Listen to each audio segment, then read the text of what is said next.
এয়ারপোর্টের হামলার পরে আজ সন্ধ্যাবেলা আওয়ামী সন্ত্রাসীরা আবার আমার হোটেল লবিতে এসেছিল হামলা করার উদ্দেশ্যে এবং সে সময় যুক্তরাষ্ট্রে অবস্থানরত এনসিপির সদস্যরা এবং আমার শুভাকাঙ্ক্ষীরা তারা তাদেরকে প্রতিহত করেন এবং পুলিশের সঙ্গে যোগাযোগ করেন। পরবর্তীতে পুলিশ ইনভেস্টিগেশন অফিসার তিনি প্রিসেন্টে এসে মামলা দায়ের করার জন্য আমাদেরকে পরামর্শ দেন। তারই প্রেক্ষিতে আমি এয়ারপোর্টের খুব কাছের যে থানা পুলিশের রয়েছে সেখানে এসেছি এবং যারা সেই দিন আমাদের উপরে হামলা করেছিল এবং হত্যার চেষ্টা করেছিল, ডেথ থ্রেট দিয়েছিল, তাদের ব্যাপারে আমরা এখানে মামলা দায়ের করেছি এবং একই সাথে ইউএস পুলিশকে আমরা এই বিষয়টা অবহিত করেছি যে যারা এই ঘটনাগুলো যুক্তরাষ্ট্রে ঘটাচ্ছেন তারা বাংলাদেশে নিষিদ্ধ এমন একটি সংগঠনের সঙ্গে জড়িত,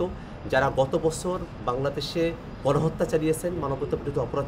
চালিয়েছেন এবং ইউএনের যে রিপোর্ট সে ব্যাপারে আমরা তাদেরকে অবহিত করেছি। আমরা মনে করি যে আওয়ামী সন্ত্রাসীরা তারা দেশে হোক দেশের বাইরে যেখানেই হোক আমরা তাদের ব্যাপারে আইনগতভাবে যে প্রতিকারের ব্যবস্থা সেটা আমরা গ্রহণ করব এবং আমরা এই কথা বিশ্বাস করি যে আওয়ামী সন্ত্রাসীরা তারা যত ধরনের অপরাধ করেছেন